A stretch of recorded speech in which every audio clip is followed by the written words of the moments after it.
copy for you and make sure the recorder's on. It looks like it's recording. So I think we are ready to go. I'd also like to apologize to everyone. I know we had this session scheduled 2 weeks ago, and you can probably tell by my voice and my cough, I'm still battling congestion and allergies. For those of you that live here in Texas, you know that it's been 70 degrees one day and 20 degrees the next, and 70 and 20 and back and forth. It's just been killing me. But I will do my best to hit the mute whenever possible and make sure I don't cough right into the microphone. Everyone should be able to see me. Everyone should be able to see my screen. Everyone should be able to hear me okay. If that's not the case, please use your chat window, and I'll try to address as best I can and make sure that we are good. But we're just going to dive in, and I'm going to speed through these because, again, on Tuesday's session, we didn't even get to some of the best parts of Power BI, and I want to make sure we do that today. So I'm going to kind of breeze through some of these slides. First one, though, is important. This is the only kind of ad commercial you're going to get from me all day, which is who's TechStar, my company that I work for. We've been in business 18 years. We're a U.S. company. We've got almost 1,000 employees worldwide now, so we're pretty large. We've been a Microsoft Gold partner forever, and really it's this chart that talks about what it is we do. Anything related to and I'm running the Microsoft division here at TechStar, so that's why I'm really focused on Microsoft. We do AWS, we do Google, we're partners with both of them, but for the sake of what we're talking about today, it's very much Microsoft focused. And you'll notice these different quadrants, the different things we do, everything with Azure and Office 365 and programming, custom apps. But the real one I want to call your attention to is the orange one, the data analytics. We work with SQL Server. We create data lakes, data pools, data warehouses. We do all the Power BI. We build custom dashboards.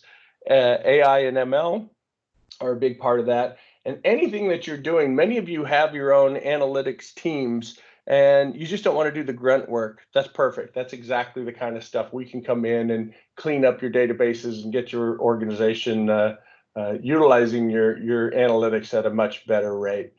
That's it. That's the whole deal. Here's a little bit about me, and probably the least exciting slide of it all, so I'm not going to read that to you, but that's my picture there. I've been a Microsoft technical resource, sales and technical, for over 18 years. That's probably the only important part of that. I want to talk real quickly about the history of Power BI, because I find people get a little confused on this. Power BI in its original inception was actually an add-on to Excel back in 2010, 2013, and they were released as add-ons. You can see it was called Power Pivot, Power Query, Power View, Power Maps, Power Everything. It's kind of like the Apple I craze that everything went through. But each one of these were actually separate companies or technologies that Microsoft acquired and then tried to get them all to work together into the Excel product. It didn't actually become a standalone application until 2016 when they came out with the cloud service, what we know as Power BI Online. So what happened is they filled up Excel with all these great, amazingly cool features, and then Excel got kind of big and bloated and a little bit slower than they wanted, and they finally decided, well, let's just create it as its own standalone app. The reason I tell you this is everything I'm going to show you today, the engines behind it, also still exist in Excel. You can write DAX expressions in Excel. You can do some really cool stuff. But for the sake of what we're talking about today, we're really going to be focusing on the new interface of Power BI. I just want to point out how serious Microsoft is about this. Most people don't know, and again, I was at Microsoft for a really long time, so I work directly with these teams. That in the typical Office product like Excel or Word, there's only 8 to 12 developers total working on those products. I thought there would be hundreds, but there aren't. There's only like, a handful.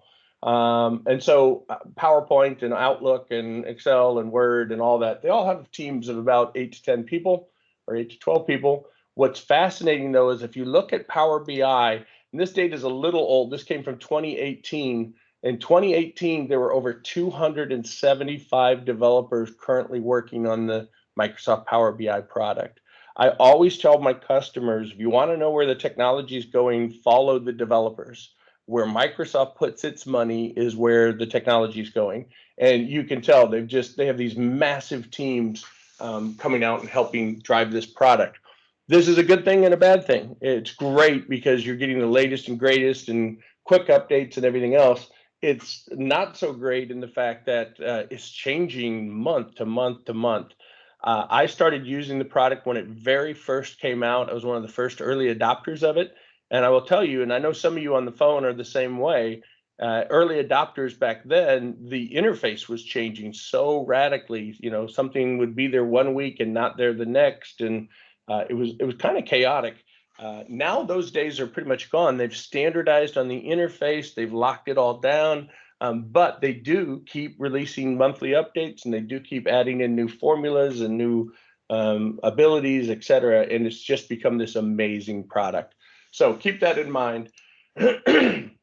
What's the definition? This is just 2 seconds.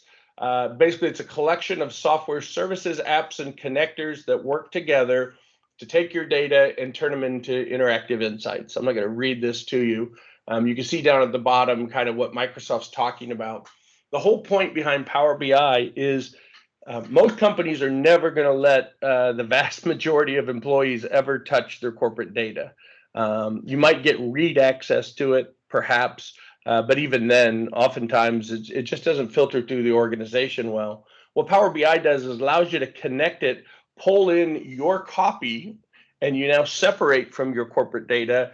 And once you have that copy, you can now transform it, analyze it, spin it, twist it, paint it, do everything else that you want without ever affecting the back-end databases, whether they're SQL Server or Oracle or any number of databases that Microsoft supports. The concept here too is you can get it out quickly to people, and they can then apply that interactivity, start asking it amazing questions and doing some amazing things. I have down at the very bottom, and I will take breaks every now and then, make sure if you have questions, I'm answering them as we go. But this often comes up. What about SSRS, SQL Server Reporting Services? A lot of people are questioning, is that product dying?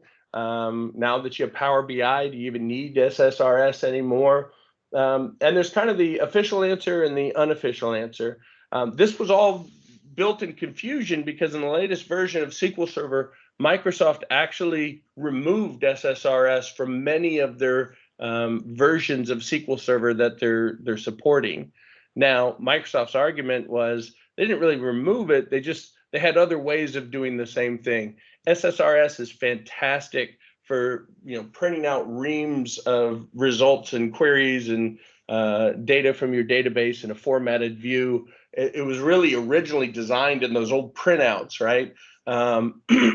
Those days obviously have changed. Those are gone.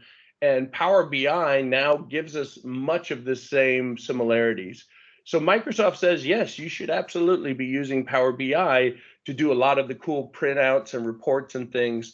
But their official answer is they have not depreciated the product. They have not killed off SSRS. It's still available. It still comes with SQL Server Essentials. They'll still support it for years to come.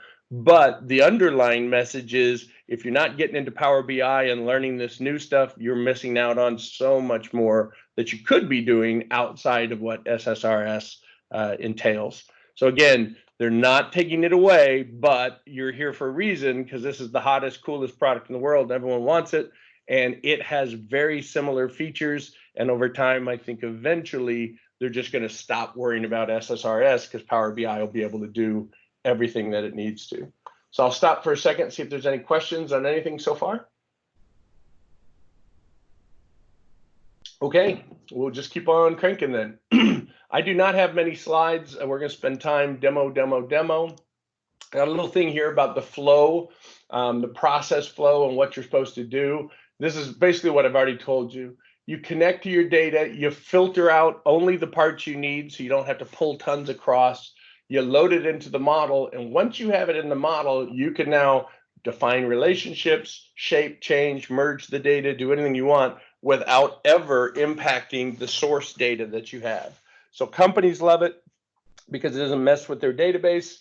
It allows you to do all the great analytic services, build out dashboards, You're going to see that there's a desktop version of Power BI, there's an online version of Power BI, and there's a mobile version of Power BI. And they're really intended for different parts and pieces. And the demo I have for you today kind of goes through all of them, moves through the process. So you can see how companies would typically use them.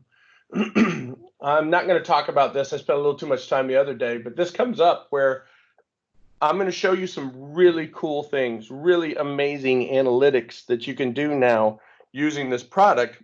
And people will start freaking out thinking, I'm a data analyst and they're going to replace me.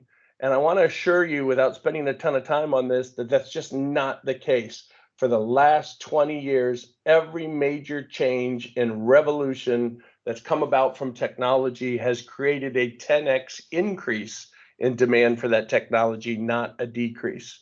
I got a bunch of examples up here, right?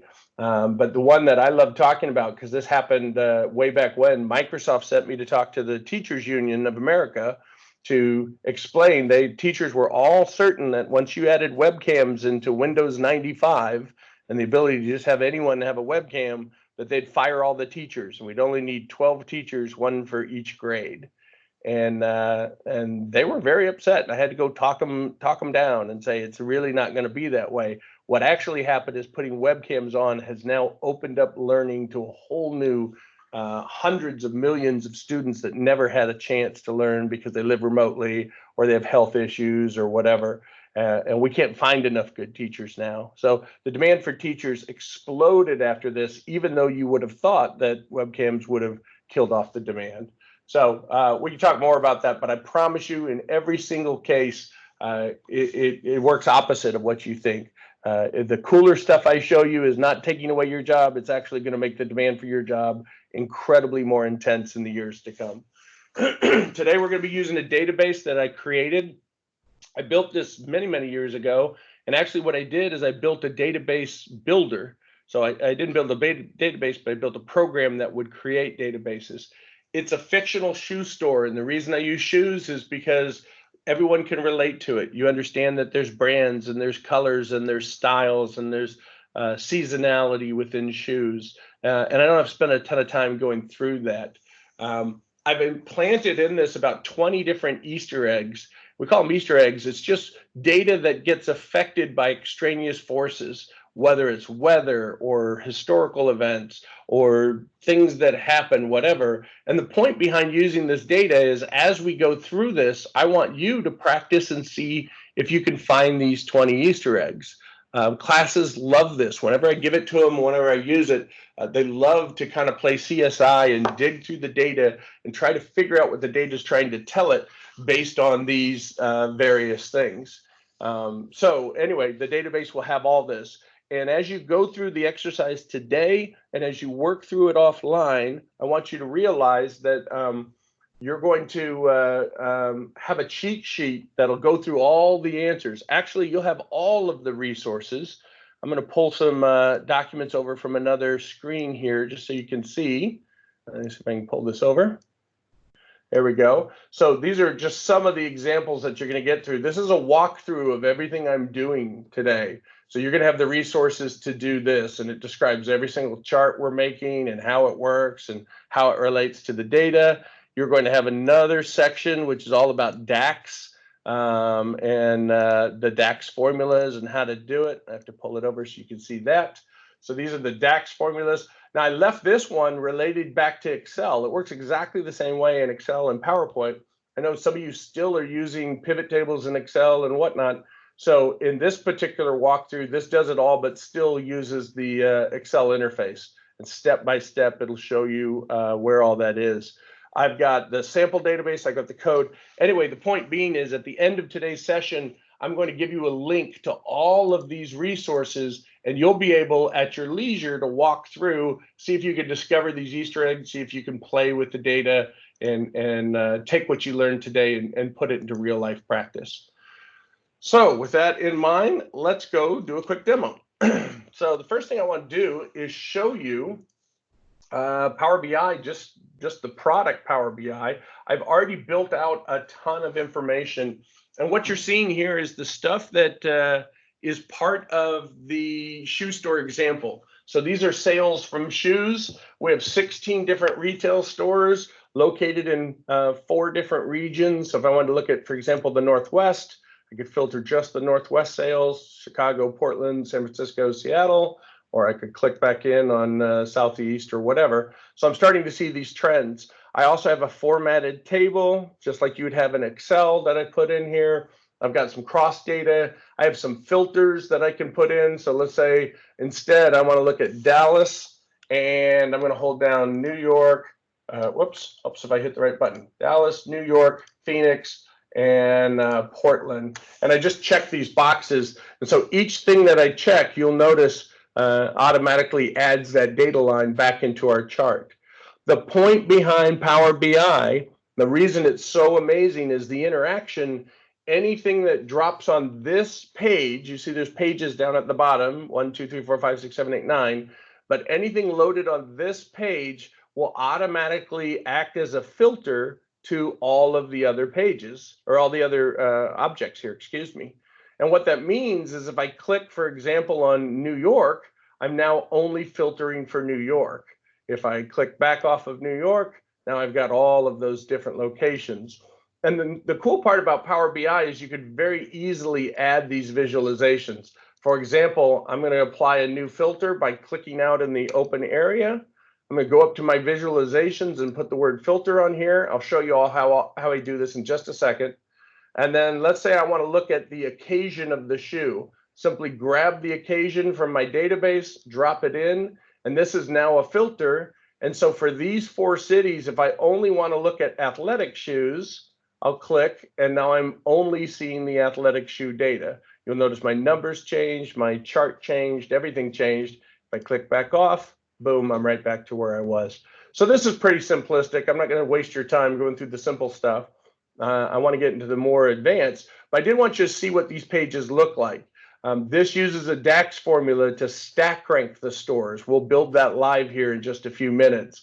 This allows us to pull the store reps. So if I look at New York City, I can see the top 6 store reps for New York City, what percentage they did, when they did it, how many dress shoes they sold that were women's with a 4-inch heel, right? And I'm just clicking these little targets down here. And every time I add another one, it simply keeps adjusting all the data. And I guess I should have said I want pumps, for example. So now I've got 4-inch pumps. And it just keeps filtering and working this data exactly how this goes. We can go even further. We can start looking at the individual pie data as we break them out by the sales reps. We can go into stack ranks by stores, heat maps, tree maps. These are the colors of the shoes that were sold, not only by their generic colors, but by their store manufacturer color names. So to give you an example of this, if I hit tan, if you're into shoes, you'll know that tan goes by the name tan, beige, neutral, taupe, and khaki, depending on which manufacturer is making that shoe. So this is kind of the generic color, and this is kind of the specific version of that color that you see here. We can also geo-map this data. Get one more. So here I can overlay exactly down to the street level where these stores are located in their individual cities. So this one in Louisville is just south of the river, right off of Jefferson Avenue and Roy Wilkins.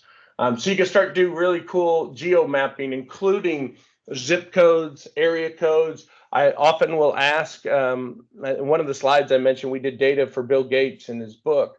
And one of the things that we really wanted to know is if we hosted a Microsoft event, how far would a customer travel to attend that event? And it was really incredible analytic work that we had done. And we discovered it wasn't an issue of distance, it was an issue of time. So if you were in Boston, the chance of you actually coming to an event was people would typically live maybe 15 miles away, but that 15 miles would take them an hour to drive. If you were in Montana, you may live, 150 miles away, and it would take you an hour to drive based on their speed laws and stuff. So anyway, some of that analytic stuff was kind of interesting. But this is what Power BI is, the ability to do this stuff And then once I find my data and once I analyze my data, I have the ability to publish my data. And again, I'll take you through this in just a few minutes, but I hit publish, and publish then allows me to go out. Actually, I'll go ahead and just publish this right now. I'll say, yep, save my changes. It asks me where I want to save them to, and I'll go ahead and say out on my workspace. I've already got it out there. So it's going to go ahead and take this now and publish it out to Power BI Online, the Power BI Services section of this. The Power BI Services can also be accessed through Power BI Mobile, which is a separate app for your Android phone, your Windows phone, your iPhone. You'll just download Power BI from the app stores, from those collective groups. And when you do, all these reports are actually written in a way in which you can see it perfectly on a mobile form factor. So now I'm going online. And once I'm online, I, of course, picked one that has these. I apologize. I realized I used a report that had these deals. Let me show you what it looks like. And by the way, let me go back for 1 second if this is still open. It also has this feature called Get Quick Insights. And this is something that I really want to show you. We talked about the flow. My recommendation to you, there's a free version of Power BI and there's Power BI Pro, which costs $9 per user per month. Not everyone in your organization is going to need the Power BI Pro. You can give the Pro to the hardcore analytics and developers to go out and take the data and really crunch some numbers and find some trends and do some analysis and all that good stuff. And then when you publish it, you can actually consume those reports just using the free version of Power BI. There's a couple of really cool things, though, that you can do. And this one called Insights, if I click on Quick Insights, I've already got them loaded up here, so we don't have to wait for this. But what it will do is, using the online tool, it'll go out and pull the Microsoft artificial intelligence and machine learning algorithms and apply it to your data. And so you can see what this looks like. I've already ran a couple, but this is the report that comes back. It usually takes about anywhere from 2 to 5 minutes to run a report. And this is on a 1 million record database. So this is a pretty good sized database. And it'll start coming back and it starts looking for statistical outliers. And that's where the gold of this data is, right? Here's all my data clustered right here around a nice, neat area. And then I've got 2 outliers that are way out of whack with everybody else. And so as an analyst, I want to know why that is. Maybe this was someone who was offering extreme discounts to their friends at the stores, or maybe it was someone, maybe it was a weird customer situation. Whatever the case may be, it clearly, over 10 years worth of data, these 2 fall way outside the lines of what I would normally expect. Same thing, as you notice, is talking about the number of boots is way out of proportion to the number of other types of shoes. It's going in here and it's talking about it's finding correlations between certain prices and sizes. So that's what some of this is. A lot of these aren't going to make any sense. You'll just look at the data and go, well, that's totally ridiculous, right? So standard has a relatively steady percent of total sales. Okay, so a standard size shoe is relatively steady. Thanks. I probably knew that without you telling me. So you'll find that, I don't know, maybe 20% of these just don't make any sense at all. You'll find that 20% of them will uncover things you never would have found in a million years. And then 80%, you just kind of have to dig through and decide, is this really of some importance? This is calculating the sum of sales versus the average of sales. And again, finding a cluster that's outside of the norm. It's an outlier. Data, I could keep going on and on. But this is all generated for you. So what we do is we tell, okay, customers, you've got this data, you've got this all plugged in and you're able to go ahead and run insights on it first. Insights will tell you where to start looking and then go back into the desktop version and start digging down into that data to see if you can discover why these outliers exist. That's typically how we work with customers, is telling them how to do that. You can see there's just lots and lots and lots of outsiders.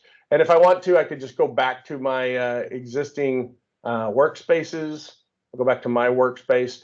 This is just to show you how much I use this product on a regular basis. Let's go to some reports here. Got all kinds of different reports for different customers, for different information.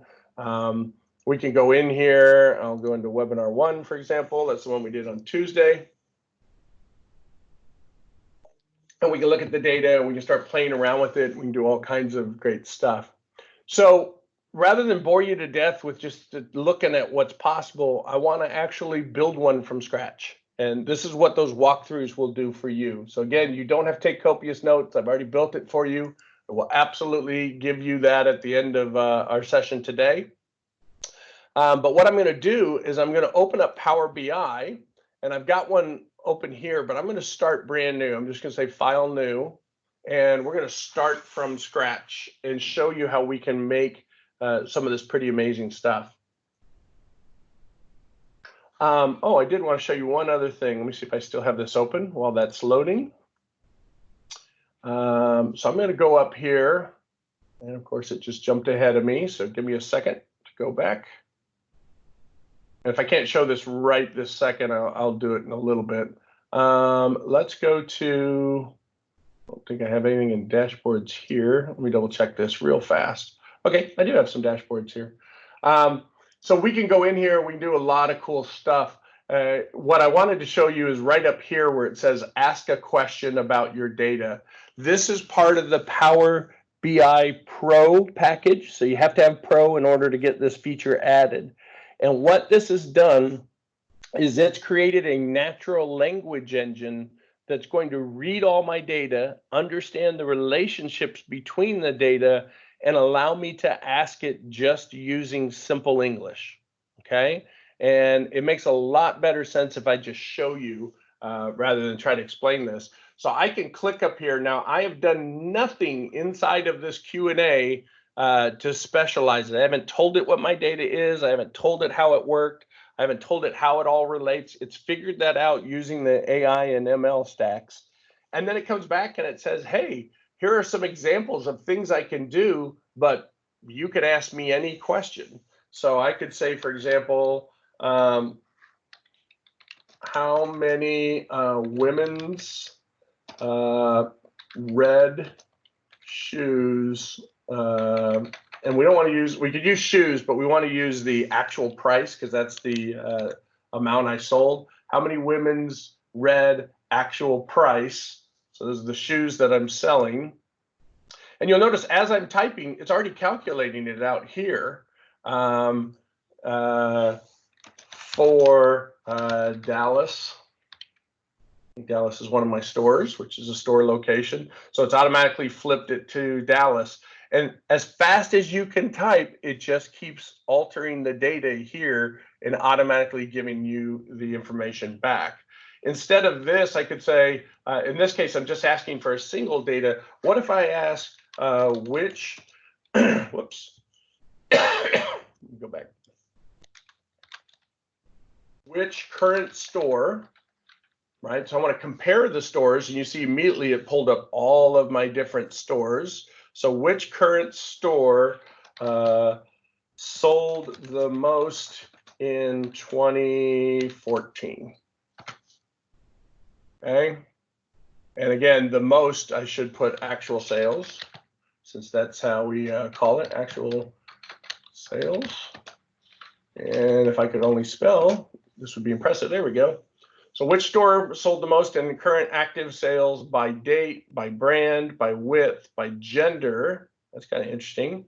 So now it's broken it down by women, men, girls, boys. It's showing me the actual sales and showing each individual store automatically. So again, once you learn this, I did not teach the database how to do this. I didn't do anything. I simply just applied it using the Power BI Pro option. I put this natural language engine against it, and I just start talking. I could even say by pie chart, for example, and it'll automatically flip it to a pie chart. So whatever you can say in English, it can automatically convert to and put that information out there without you having to do anything inside the product. I didn't get a chance to show that Tuesday, and I think that's absolutely just an amazing feature where it's taken natural language and applied it across your entire database stack. Are there any questions about that? You guys are an easy crowd. Okay, we'll keep going. So that was just to show you what you can do. Now let's do it for real. When you load up Power BI Desktop, it's going to come up with a page like this. You remember I told you there's 278, actually there's probably more than that now. That was back in 2018, but 2,078 developers working on this, so it's updating a lot. You will look up here and it'll say what's new, and there'll be videos showing you new concepts, new features, new commands, how to get started, tons of tutorials. They've even gone in here and loaded in a bunch of different sample programs. So if I click on this, it'll take you out, and here's a retail example, here's an HR example, here's an IT spend example. And when you click on these, it will load the entire data set, the dashboard, everything that you need to play with and learn from these examples that Microsoft has come up with. So I highly encourage you to spend some time and do that. And of course, you'll have my shoe store sample as well. So you can watch training videos, you can do guided learning. But what we're going to do is we're going to start from scratch. And the first thing we want to do is get the data. So we're going to click that Get Data button. I do want to point out, if we were doing this in the online version, you're going to see some very big differences in how you would do this. For example, just from an interface perspective, if I wanted to now go get data, you would think it would be in the same spot right up here or somewhere. It's actually all the way down here at the bottom in the lower left corner. So there are some very significant user interface differences between the desktop version and the online version, and you just got to kind of get used to them. It's a little bit painful at the beginning, but after a couple of weeks, it's like, now it's set and I know how to do this. I forgot to tell you how to get the downloaded version. What you're going to do is go out to your Office 365 location, which for all of you should be portal.office.com. Will let you log into your Office 365. And once you're here, you should see Power BI listed right inside the applications. So I just click here. If for any reason you don't see it listed, click on the All Apps, and then you'll see them listed alphabetically, and it'll be down in the middle of the stack here, Power BI. When I click on Power BI, it'll go ahead and load up and get my information up and running. And you'll notice up here in the upper right corner, there's a down arrow. This allows you to download the desktop version of Power BI. So I wanted you to see that that's how you can actually bring down the desktop version. I'll tell you flat out, I do 90% of all my work in the desktop version. I love the desktop version. It's very powerful, it's very rich. And then once I get everything ready, I'll hit that publish button, and it'll take everything in the desktop version and it'll flip it up into the online version. So it's much easier doing it that way as opposed to going the other way around. As a matter of fact, just to show you this, let's click on this Get Data. Let's imagine I was going to go out and get some new data, and I want to go get some information from databases. So I click on the databases, and I have 1, 2, 3. I really have 4 different options here for databases. Not that great. Let's go to the desktop version, and you'll notice if I click on databases, I have significantly more options, probably up to 30, 40, somewhere almost 50 different possible options. Same product, but they use different database connectors, they use other different information. You'll notice that the desktop has more options, and no matter what you connect at the desktop level, when you publish, it'll publish that back up at the server online level. So that's why I always start in the desktop first, because you have much more capability built in there. Now, the sample that I gave you is called, it's an Access database, and I just put it in Access to make it as easy as possible to connect to and play with and do all that good stuff. So I'm just going to tell it I want to connect to an Access database. It's going to point me back to my desktop, and I've got this sitting out on my desktop. It's called MasterDB. That's the same one you're going to have. And I'll simply say Open. When you open for the first time, some of you may get a message about a OLEDB or ODBC connector error, and just simply means the database is using an older version for compatibility with Access.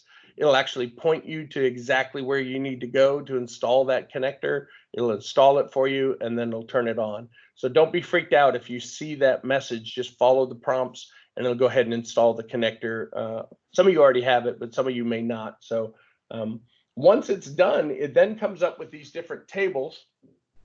I can do a couple of things here. This is a relational table, and everything is going to relate from the sales table. So all my sales are in there, but rather than keep writing into the sales table that it was sold out of the Dallas store or the Atlanta store or whatever, I put a store ID and I link it back to a stores table. Same thing for the sales reps. I have a table of reps and I link them back to the sales. Same thing for the colors of the shoes. Rather than put the individual color within the line of the sales, a manufacturer may change their taupe to bone or something. I don't know, color wise. I don't want to have to go through a million records of sales and change it. And if you're familiar with relational databases, you know exactly what I'm talking about. So I could just click and choose to add these in. I could also use the select related tables. So if I go here and fill these out and hit select related tables, and actually I don't want to wait. Oh, it found it. So it automatically checked everything that's related together. It's giving me a preview of each of these tables. So if I click on reps or sales, the sales has almost 1 million records, so it can't show them all. If I go down to the bottom, it's telling me that it's just truncated this to give me a preview, just so I can see that it's the type of data I'm pulling in. I can transform the data right now, or I can just go ahead and load it into my model and then go back and transform it later. And that's what I'm going to do. We'll talk a bit about transforming here, but I'm going to load this in, and you're going to see these counts suddenly start ticking up as it's pulling the data out of the mainframe or out of the data that I have in my data center, or in this case, out of this Access database, and it's building a data object that's going to hold this data for me. That allows me then to go change it, manipulate it, and do all the things I want to do without ever going and changing the original source data. I can't say that enough. That's a huge, huge feature. Okay, that's it. I know it worked because I see my tables listed over here in fields. So for example, if I click on sales, there's the actual price, the brands, the cost, the margins, the occasions, etc., and stores. I also know over here, right now I'm on reports, which is this big blank page.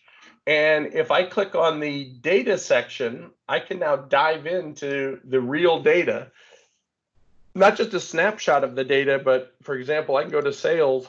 And if I scroll down far enough, I'll see all 856 bazillion records, 849,000 records, and I can see them all listed in here.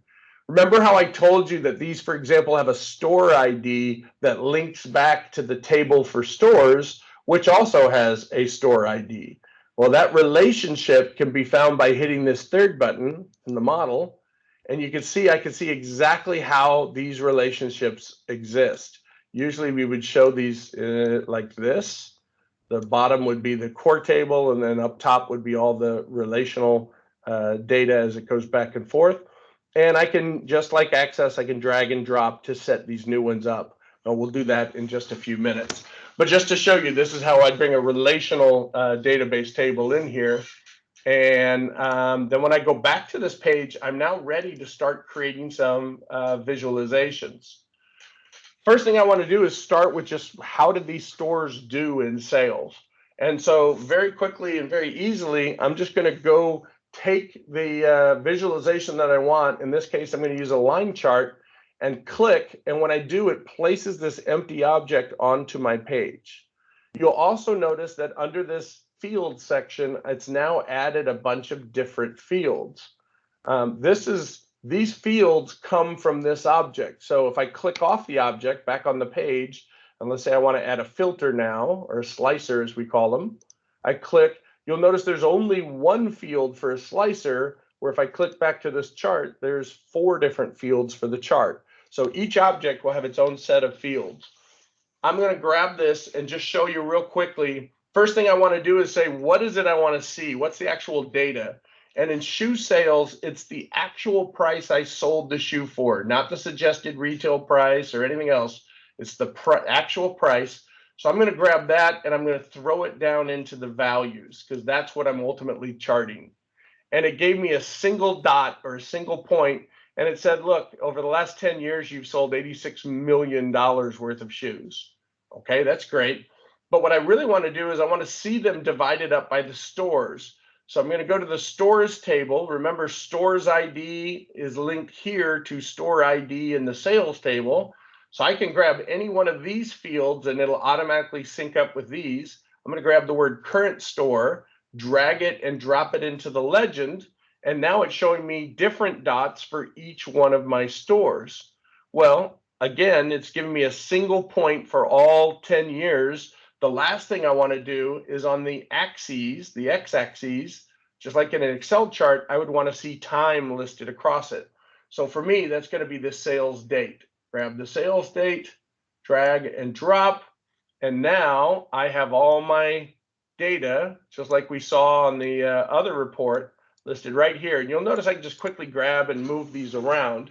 And there it is. Here's 2010, 2011, 2013, etc., and all the different stores. Now, this object is just like Microsoft Excel. If you've done charting in Excel, you know how easy it is to manipulate the chart. Works the same way here. Select the object, and this time you'll notice instead of working with the fields, I'm going to move over to this paintbrush that you see here. This is the format command, because one of the things I don't like is having these across the top, and I would have to drag these all the way out to get all those stores to be visible. It's eating up most of my page. So I want to go depth-wise instead of horizontally. So I select the chart, I go over to the little paintbrush, and what I'm going to do is say on the legend, instead of showing the legend across the top, let's show it on the left side. And now you'll see they're all listed down the left.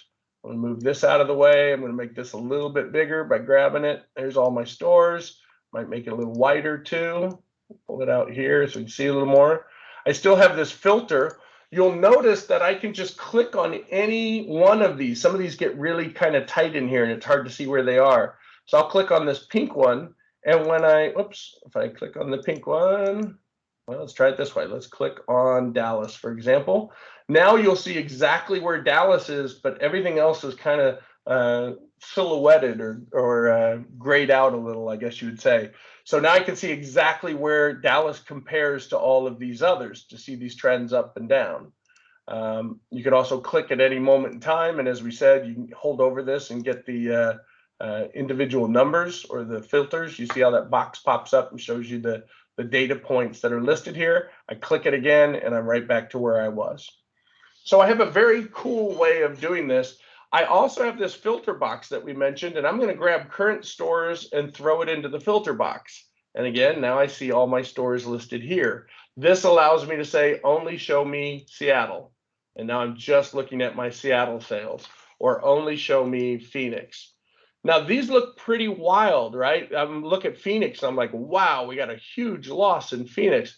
Well, not really, because what it's doing is it's changing the scale on the y-axis every time I click on one of these. So New York is in the 700,000, Los Angeles is in the 900,000.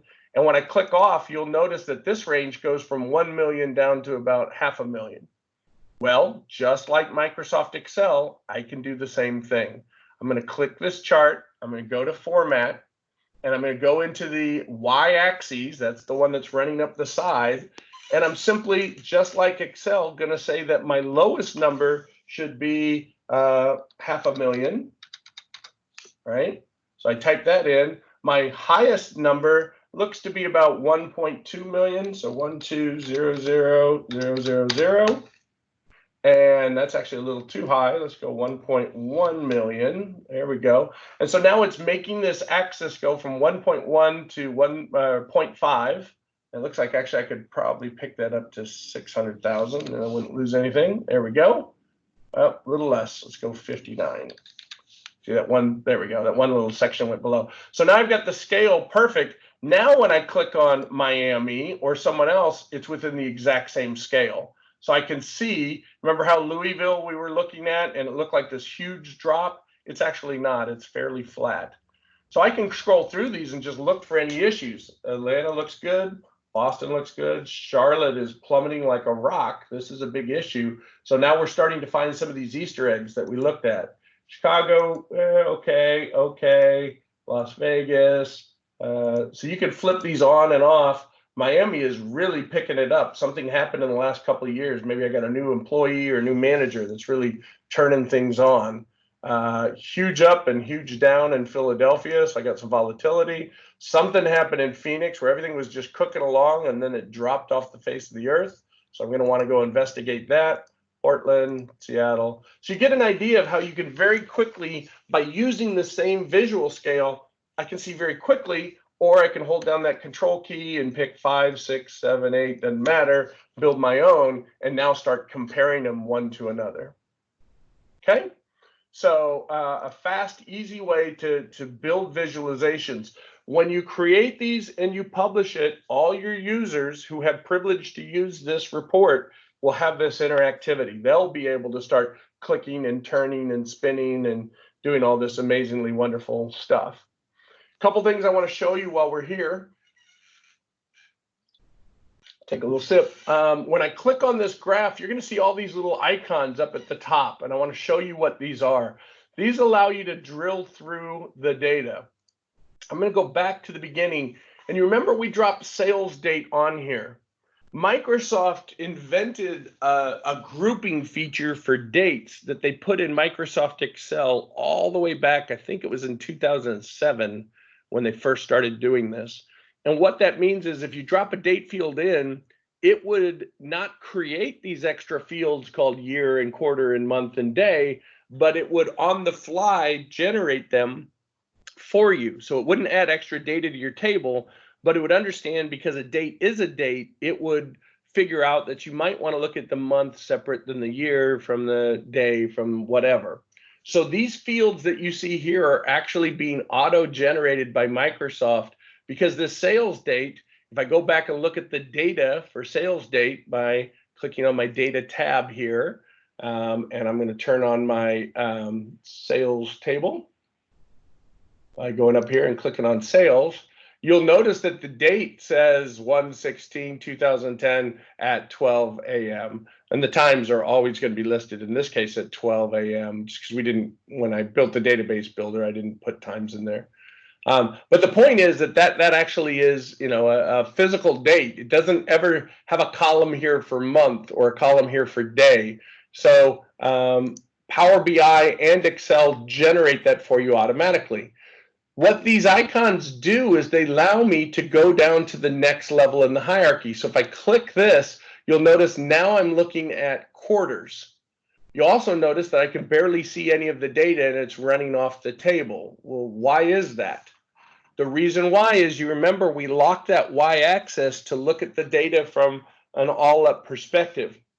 So I got to go unlock that y-axis one more time. And it's so simple. I go back to the format, I go to the y-axis, and I just wipe these out and turn them to auto. And the second I do, everything comes back. So now I'm looking at quarters without regard to the year in which the quarter came about. So this is looking for seasonality. I can say, is there a good quarter? Is there a bad quarter? I can look and see that, you know, something weird is happening. These should all be pretty flat. And in this particular case, it looks like Boston suddenly jumped up ahead of Los Angeles, even though all the other data didn't. I've got the same thing kind of happening here. I've got one that went low where everyone else went high. So that's kind of interesting. I can go further down this list. Let's look by seasonality by month. So now again, it's applying all the Januaries together and all the Februaries together and all the Marches. And what immediately sticks out to you like a sore thumb when you look at this? Does anyone see a trend that you would immediately want to look at? Make sure you're all still awake. You're shy and you're also polite and put on your mic, your mutes on your microphone. A couple things would immediately jump out at me. Number one is, look how well Atlanta's doing here. They're just killing it. They're always on top. No one ever challenges them. Number two, this is that thing we were just looking at.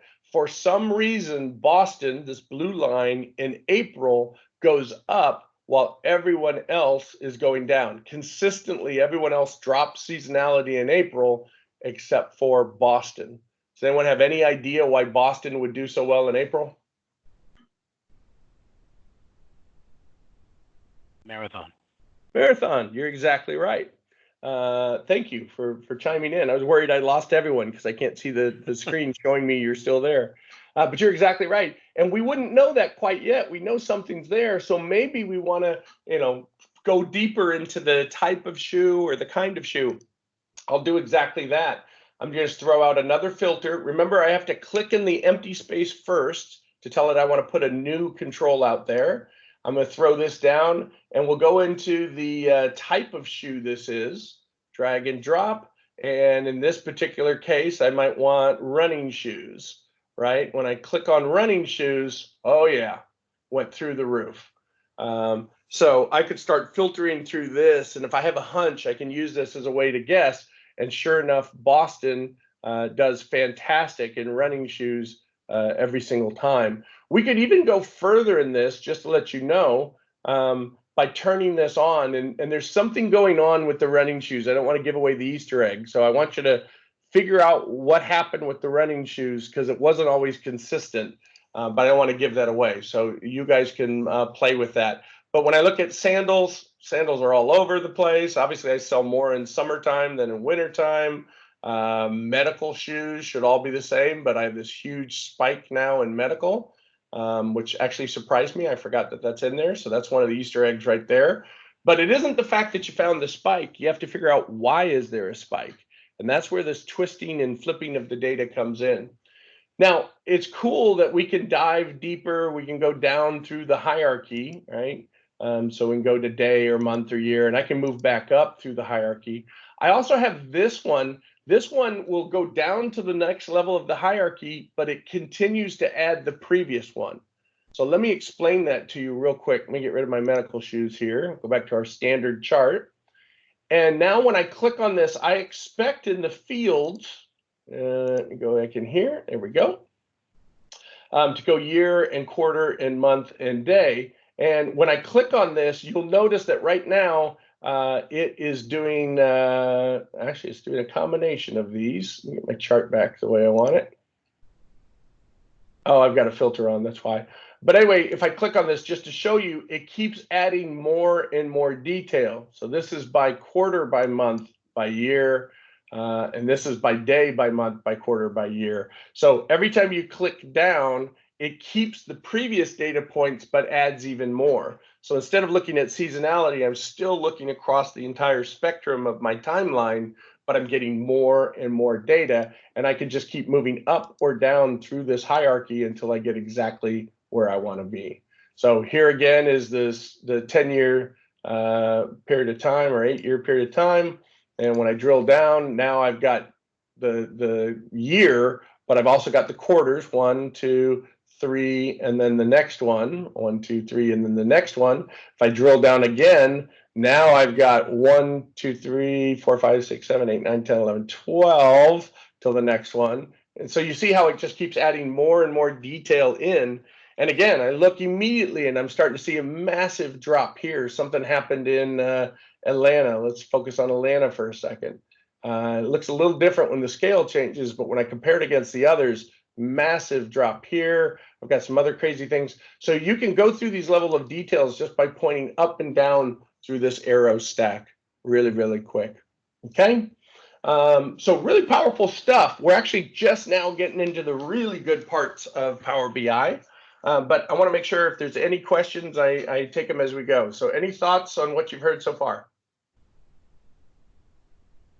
I'm not sure I understand. That was my watch. So Siri evidently did not understand what I was talking about, but she doesn't count. All right, let's keep going. Hopefully you got a chuckle out of that. That was kind of funny. So what I'm going to do, so we're doing some interesting stuff, but we also got some problems. One of the key problems I want to point out, I'm going to clean this up a little bit, is this graph is great, but some of these lines are really close to each other, and I can't tell who's doing what and whom and all this. And when we do competitions, it's really based on a stack rank, right? These two data points may be just, $1,000 apart from each other, But in a sales contest, I pay the stores based on how the stores ranked against all the other stores. So in this case, I want to change some of this data to show me those new and interesting ways. I'm going to flip back to PowerPoint just for a second because I got a couple of slides that talk about very important issues. I'm not even going to go into PowerPoint mode because we're going to pop out of this real quickly. The first thing is to talk about calculated columns. This is a feature that allows us to manipulate our data, add additional data to it. And remember, we're fronting out or we're pulling away from the source data. So I'm adding extra columns to my database without ever writing those back to the original database set. Again, IT loves that because they don't have to worry you're going to corrupt their core data or mess it up or do anything. You take your sample out, you massage it, you manipulate it, you do all that stuff. And you can create a new column in this case. A couple of things about the calculated columns. They are created, so when you create it, they're generated at the time you create it. It re-adds data to the database. That's good and bad. It's bad because it's now going to take up more memory to store. It's going to add columns in, like I add a column to Excel. It's now physically a part of that table. So it's definitely going to take up more space. It's going to eat up more processor, et cetera. The benefit, though, is the calculation is done at the time I create this column. You're going to find this is very different than what we call a measure. A measure doesn't need any memory. It doesn't need any storage. It doesn't need anything. It's actually generated as the program is running live. So these two things are very different, columns and measures. And we want to make sure that we keep them straight in our brain. Columns are when I want to take something that's already there and combine it in a new and interesting way. So we're going to go create one called gross profit, and we're going to make it the sales amount that we sold the shoe for, excuse me, minus the total cost of the shoe. Let's just go do that now so you can get a feel for this. And I realize this is not spelled correctly. We'll put that in there. So let's go create one called gross profit. I jump back into Power BI. When I want to manipulate the data, there's a couple of ways to do it. You notice I can do it right from inside this home ribbon. So I can create a new column. I can create a new measure. I think the better way to do this, though, is to actually go edit the core data itself. And the way we do that is off of this home page, we're going to click on Edit Queries. Edit Queries is now going to take us away from that graphical interface and load up the Power Query Editor. If any of you ever use this in Excel, Power Query Editor is a separate program that runs outside of Excel that allows you to re-manipulate the data in new and interesting ways and then apply it back into your pivot table or your data set like what we're using here. It's warning me that I haven't refreshed in 3 days. I haven't changed the data in 3 days, but I'll go ahead and refresh it just to be on the safe side. You see the little boxes pop over. And what I want to do is I want to click on the sales table, and here's where I see this section where I want to add in some extra columns, okay? So what I'm going to do is I'm going to simply tell it that I would like to transform my database itself. And up here, you'll see there's the transform button and there's the add column.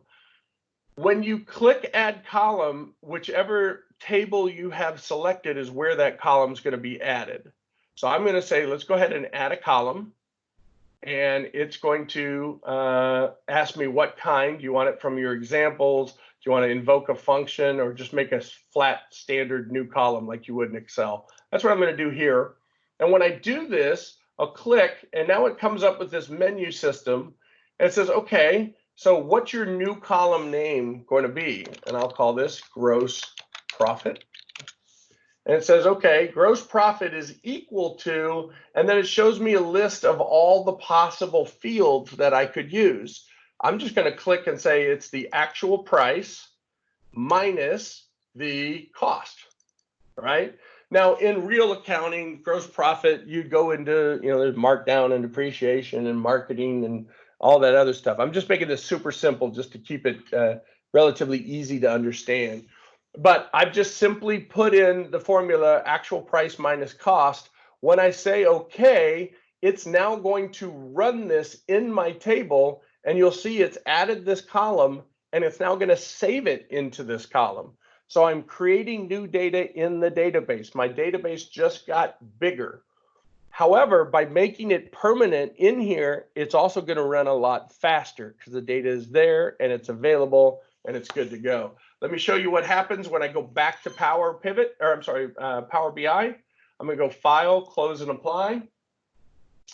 And we should see now it'll run, it'll apply that data in. And in just a second, right where this gender is, we should see a new field come in. So it's now being applied across everything, 8,000 rows or 800,000 rows. And as it finishes up, and suddenly, boom, there it is. Gross profit suddenly occurs. So this has come across. I could actually grab this if I wanted to and just drag it out here. And there's all the gross profit for all the information that I have. It has it in a table form. And if I wanted to, I could put cities by gross profit, or I could change it into a matrix. And so I'll say the columns are going to be that. Let's put a current row is the stores. So here are the stores. And as I click, I can see each one of the gross profits that I created in here. Or if you just want an all up, anytime you want to change a visualization from one to another, select it. And in this case, I'm just going to tell it I want it to be a card. I'm going to click on the card icon here. Okay, I messed this up. So let me go backwards. Let me take that out for a second. So you can create a card and then you can drag stuff in. This gross profit, by the way, is a field that's now permanently part of my data. It also means that if I was doing a pivot table in Excel, I would see this now available for my pivot tabling in Excel. I did some work and I helped train 7-Eleven Corporation. They're a big Power BI user and doing a lot of analytics. I taught a 3-day class there, I think. Actually, I taught two-day classes now that I think about it. But one of the things we talked about was the ability to create our own fields, not only columns, but fields itself. So what they were relating to was this other feature that we were discussing a second ago, if I go back here, which is a measure. A measure is different than a column. A measure allows me to create information based on some functions that I want to use, and it's generated at the time that the measure is being utilized in a formula. This will make a lot more sense as we get in this. In other words, it does it implicitly on the fly. It just generates it out as you put a measure together. And so what happened at 7-Eleven is we were talking about creating some really cool measures and really cool formulas and other stuff, and they wanted to create a Slurpee formula. And we were just making this up. It was just for fun. But the concept was, what if every Thursday we gave a 15% discount on all our Slurpees? How would you do that? How would you go back through your old data and say, well, what would this have done to our sales if we projected our growth on Slurpees would have been 35%, but we discounted them 15? How would that impact our bottom line? And we were able to create formulas and create measures that would actually track this for us, which was incredibly cool. Well, let me show you how measures work. We talked previously about it's really hard to see some of this data in here. And so what I need to do is I need to go ahead and grab out some formulas that will help me do this better. And give me 1 second, because I just realized I don't want to type all this out again in the stack formula. I think it's covered up by the other windows that you can't see. 1 second. So I'll kind of talk through this as we go. What we're going to do is we're going to use DAX. And DAX is a language that allows you to figure out, and I apologize, I'm doing two things at one time. Let me see if this is it real quick. What it allows you to do is use a language to build very complex sets of data that in turn will allow you to go through and put all this amazingly cool stuff in. The way we do this is we're going to go ahead and type in a DAX per measure. And again, I don't want to waste time while you try to see me type. So I'm just looking. Oh, I know where it is. I've already got it open in the other one. So hold on one second. I'm going to cheat just to save time because, again, we ran out of time. So I'm going to go in here and show you that I created one over here called rank. And the only reason I'm showing you in the old version is so I can steal the formula. This is the formula right here.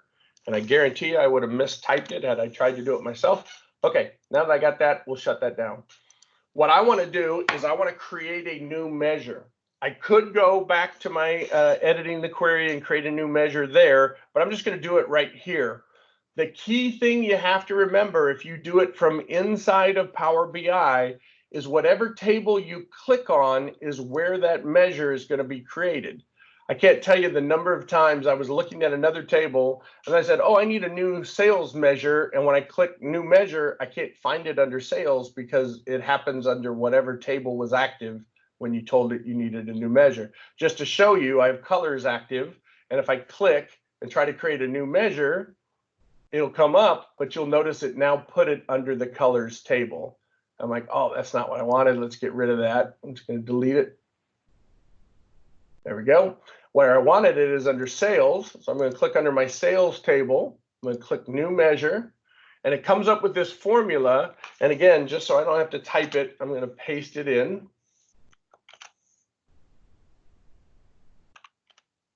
Here's my paste. I lost my paste. I go back to the other one real fast. Fortunately, I did not close it. And we will copy this and we'll jump back over here. I'm going to create a new measure under the sales table and paste it in. There we go.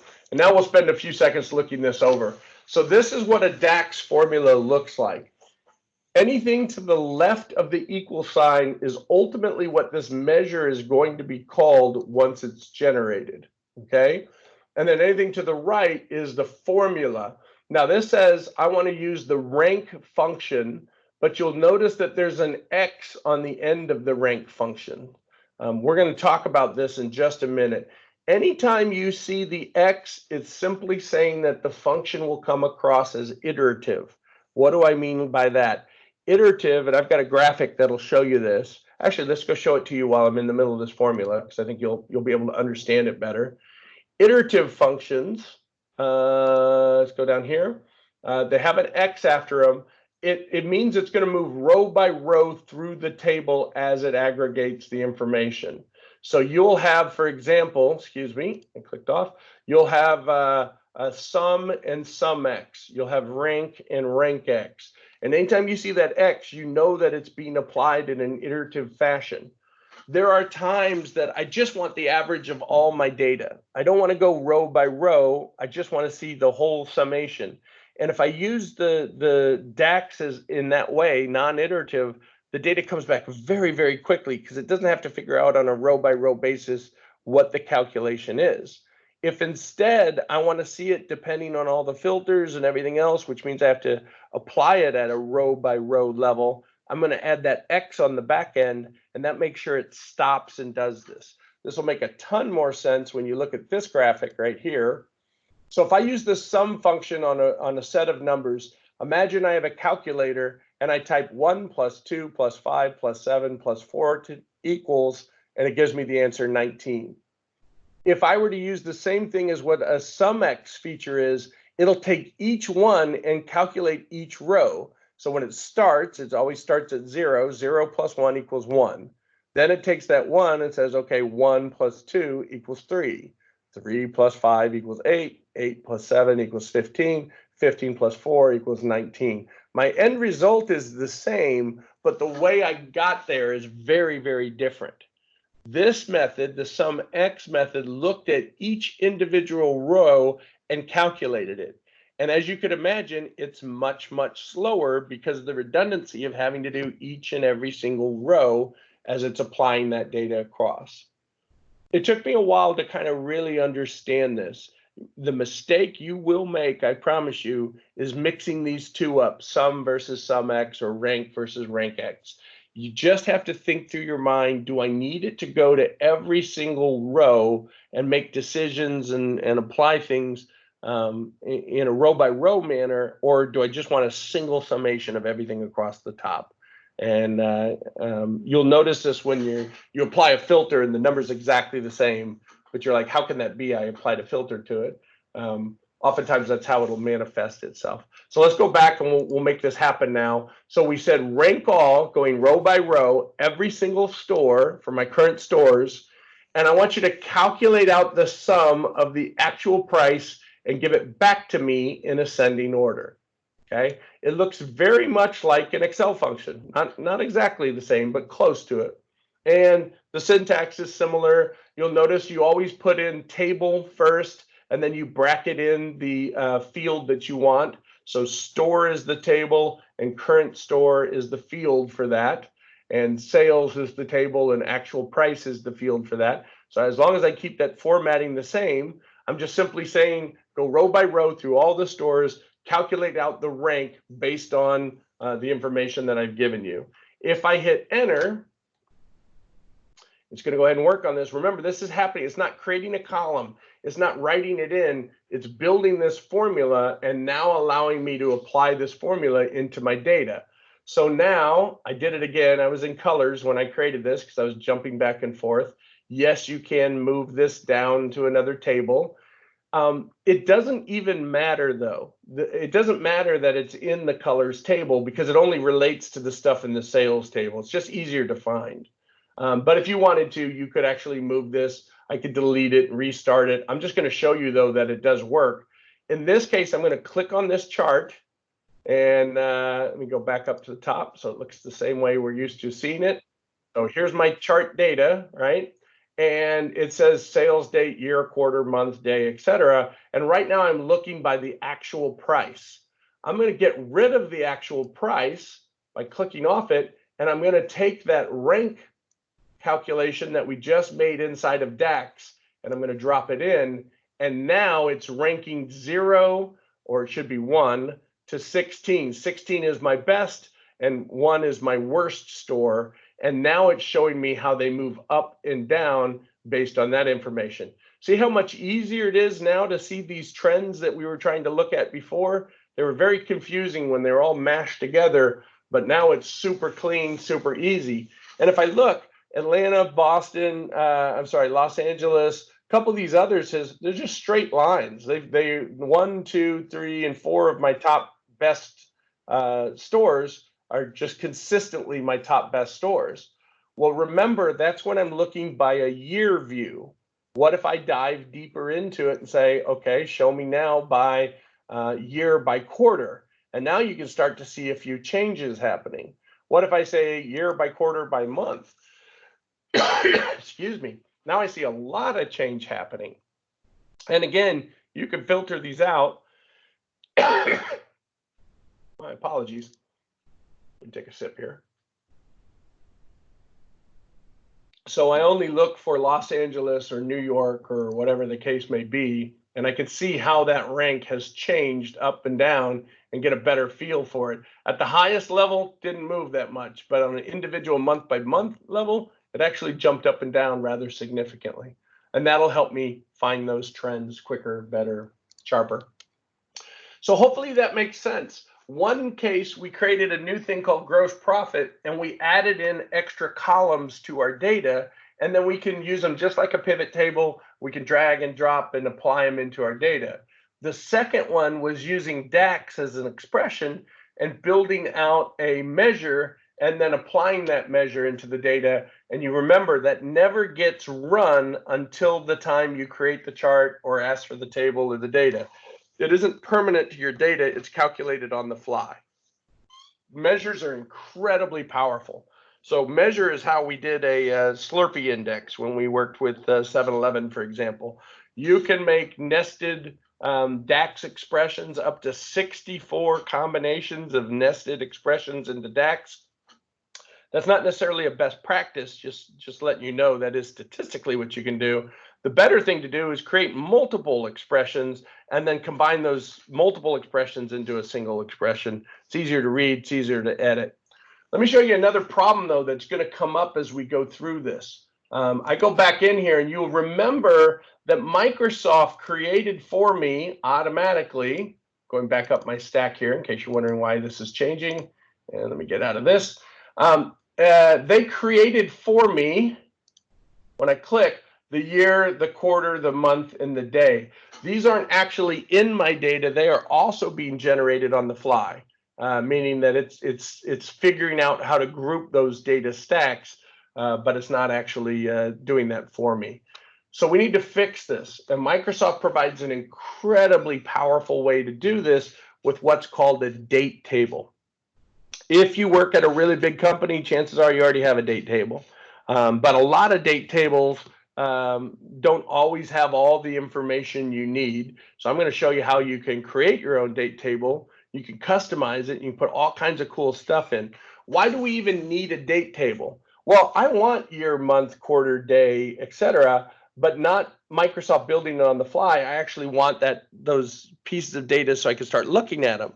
For example, I may want to run fiscal year to date numbers. So I want to ask, fiscal year to date, how are we doing in sales from this point to this point? Speaking of which, my fiscal year may not start January 1st. I may start in April or July like Microsoft does. July 1st is the beginning of their fiscal year, fiscal quarter. So we need a way to represent those changing dates and a way to look at them and work with them. And so in your different documents that I have given you, go down here, here we go.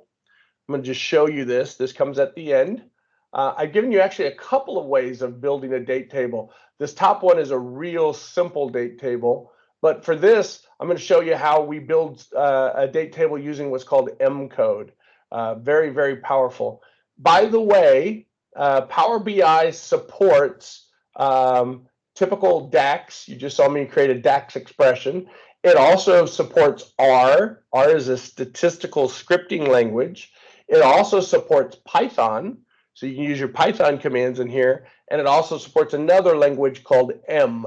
Now, 5 years ago, it didn't support anything but DAX, but they keep adding and creating even more cooler, better languages. You're going to get this document that I have here. Again, I don't want to type it all out, so I'm just going to steal it right now from the document. But you'll have a copy of this in the walkthrough. And what I'm going to do is show you how we can build out a new date table. If I crush these down right now, remember, we only have 4 tables in total: colors, reps, sales, and stores. To do an M generation like what we're talking about, we're going to go back into the Power Query by clicking on Edit Queries. There's my Power Query editor comes up. And what we're going to do is we're going to act like we're going out and getting new data. So I'm going to say I want to pull in a new source of data. There's a ton of these things. There's like over 100 different data sources. You can pull from your Facebook page and do an analytical analysis of how many friends you have and how many click-throughs and all that good stuff. You can pull from every major database out there. I can't think of a single one that doesn't support connections into Power BI. Anyone who has data wants you to use Power BI to take their data and manipulate it and analyze it and look at it. I'm going to go in here and I'm going to create what's called a blank query, meaning I'm just going to generate my own.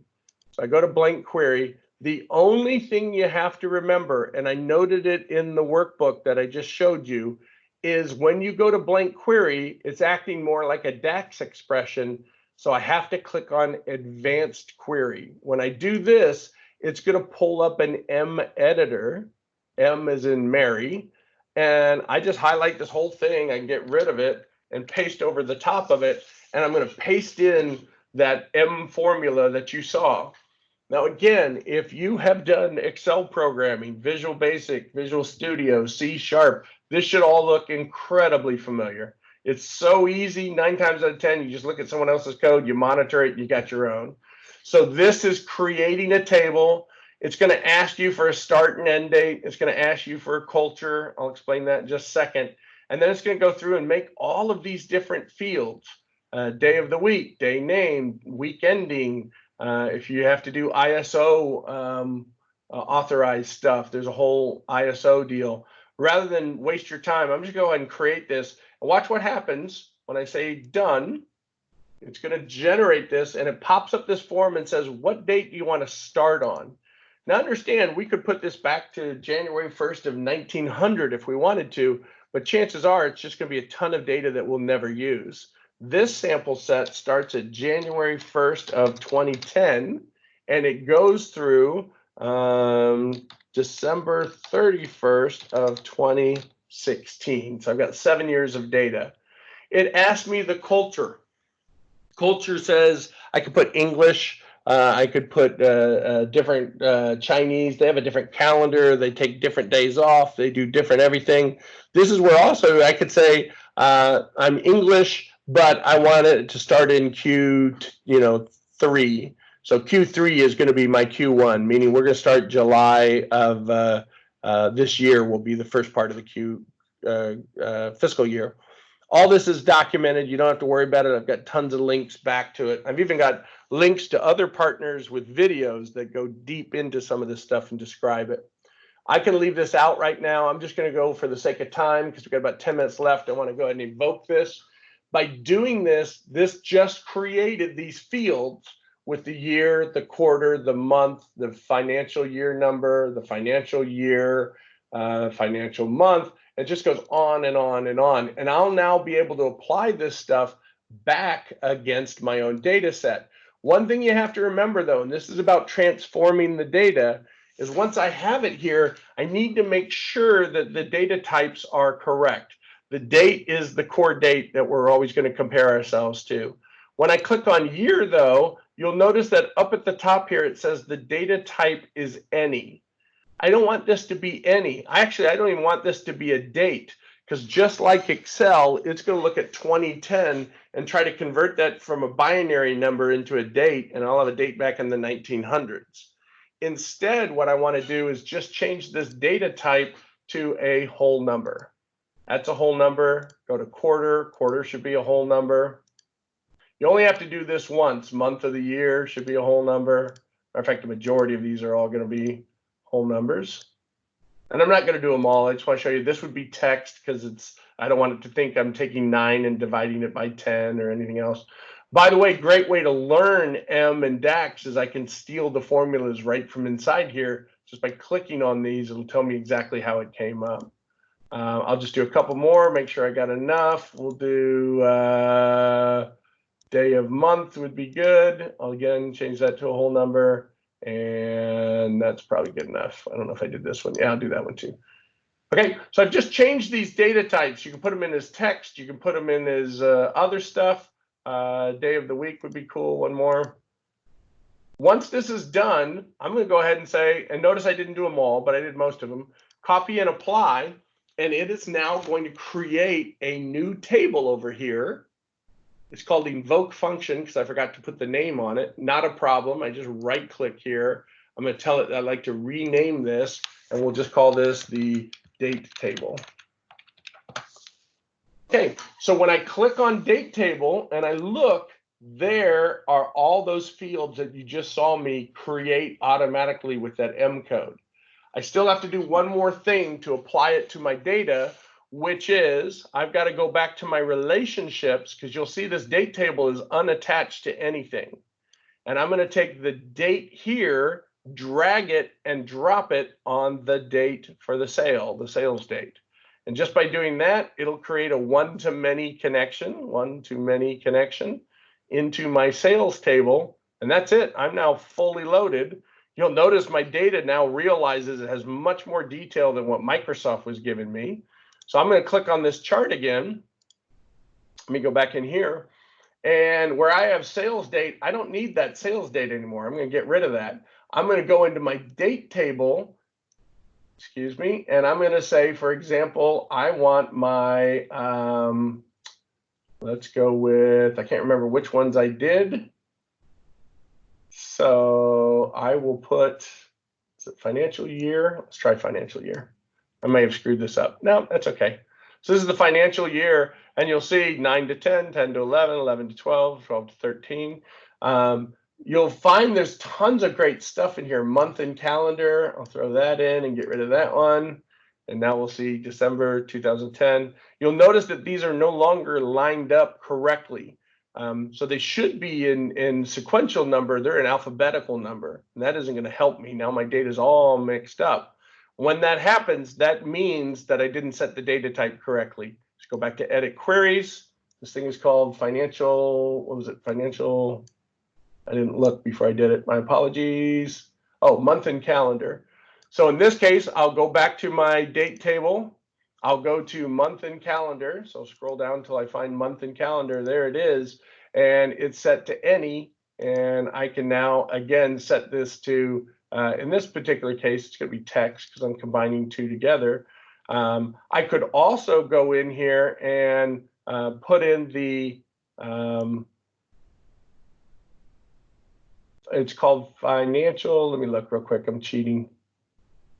There's one that's already scheduled for the date and the time and all that good stuff. Financial quarter, financial number. I tend to forget the names that I applied to these things. Oh, financial fin year number and month number, month of quarter, year of quarter. So I'm going to go ahead and apply this. Boom, it comes back. Now let me get rid of this. Let me take one I've actually adjusted.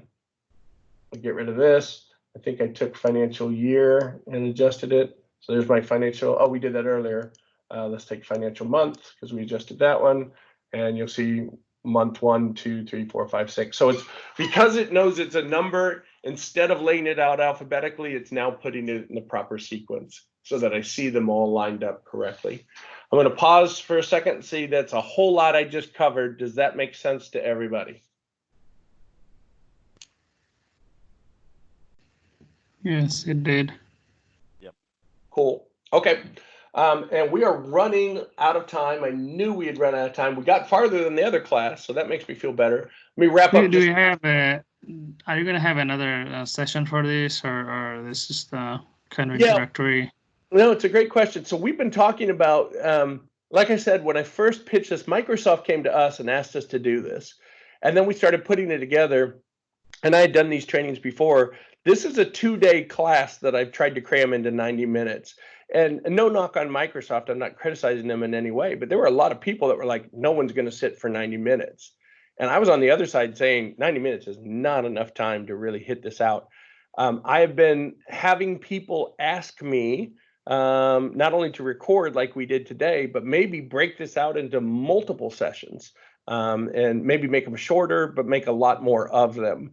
And so we're discussing that, and I'm probably going to do that. Our whole goal is just to have you say, wow, TechStar really knows this data stuff. And if I ever have a project, no matter how small, I'll call these guys up. I may call up other partners, let them all bid it out, but at least let TechStar be a part of that bidding process. We'd love to win your business and get in there and be able to help you. That's why we do this. But I think it's a great idea. So what I'm going to do is, as soon as this class is over, and we're almost at the end here, I'm going to send you all an email that includes the link to all of the resources. And if you think it's a good idea to have more shorter but more classes that go even further in detail, just copy it on the email, just reply back and say, hey, I would love to see more classes if you could make that happen. And if I get enough people to say, yep, that's what they want, then we'll just make that happen. I think that's probably the best way to do it. I feel I'm probably going to do that anyway. These are the resources. So I'm going to, I've created a OneDrive file. I'm just going to copy this. So don't worry about copying this down right now. I'll blast it out to all of you. I am totally fine with you sharing this with the world. There's no copyright or anything else. I want as many people to learn Power BI as humanly possible. So you are free to hand it to people who weren't even on this class. Hopefully you'll be the guru for them and you'll be teaching them all the DAX formulas. I also put down here under data insights, key things that always come up. So I wanted to put links again to you. And some of these I've linked, as I mentioned, to other partners and other companies because I'm not charging. I'm actually giving them free advertising. They should hopefully be very happy with that. But it's places where I just think they did a really good job describing how to do some of this. So at the top here, these are all the links you'll need. You'll get all the demo files, all the walkthroughs. You'll get the cheat sheet. Please, please, please don't jump right into the cheat sheet. The fun of this especially this database is trying to figure out these trends yourself and then going back and checking them against the cheat sheet. If you open up the cheat sheet, it'll tell you exactly where they all are, and it won't be exciting or fun or anything. And I'm just telling you that from multiple classes. Lastly but not leastly, I just want to point out all the DAX functions are listed here. There's a ton of them. And there's a special section I have, new DAX functions. They update this about once a month or once every other month. So you often will be doing something really hard, and then you'll discover, hey, there's a new DAX function that consolidates this down into one simple command. Some people, especially with zip codes, if you live up in the Northeast, your zip code starts with a 0, and that totally messes things up. There's a whole thing about how do you handle leading zeros and things like zip codes and formatting. People ask all the time, you may not have realized as I was working in here, we go back in and I go into my Power Query, that there's a little section over here that says applied steps. If I go into, for example, sales, and I change the brand and I rename it to manufacturer, right? I hit enter, it actually added in a custom naming and rename that column. And if I keep going and I change this data type under color ID from a whole number to a binary, whatever, I just keep going, you'll see this thing fill out. And the question everyone asks is, I have to go fix this data every single month when the data gets refreshed, and it takes me an entire day to do it. Is there a way to capture that and reapply it automatically? And the answer is yes. You can actually go fix all this. I can pick store column ID and move it over here. And you'll notice I reordered the columns. I can change the type. I can change the format. I can do all of this stuff. Once I get it correct, I can save this listing. And then every month when the new data comes out, I can reapply the listing to the new data, and it instantly fixes all the columns. This thing saved me, I'm not joking, days worth of work once I learned how to do this. And because I want you to know how to do this, I went ahead and just put the link right here for how do you reuse these Power BI queries. This guy, Wiseowl, did a really good demo of how you can do this. How do you create data tables? There's plenty more data tables than what I showed you, so you can go out there and take a look at them. And then two features that always come up, compound annual growth rate, or what we call CAGR, and fiscal year to date. There are some incredible DAX formulas that will let you do just amazing calculations, and this will walk you through building those formulas and applying them into the stack. It's a bit intimidating at first, but if you just keep after it, after a week or so, it starts to make total sense, and then you'll be creating your own on the fly. You cannot do the same kind of work like that in Excel unless you're using DAX. It would take forever to run macros to try and figure out some of these very high-end calculations, where now you can make it as a DAX measure, drop it into your formula instantly, and it reapplies automatically across all your data. So it's just incredibly powerful and exciting to use. Okay, we are out of time. I will be more than happy to hang around afterwards if you have any individual questions that you want to go.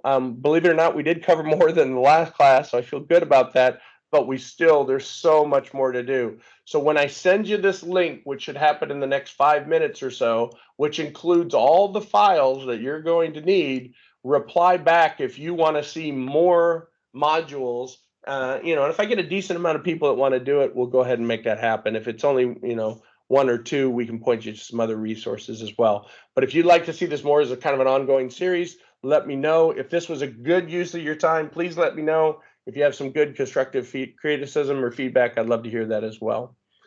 And with that, I'll go ahead and close it out. And again, I will hang around for about 5-10 minutes and answer any one-on-one questions or shoot the breeze or whatever. The rest of you are free to go. And I appreciate you joining us today. Hopefully you learned something. Hopefully it was worth your time. Thanks, everybody. This was great, Michael. Thank you. You bet. Thank you, Michael, Thanks, for Michael. your all the resource. You bet. Thank you.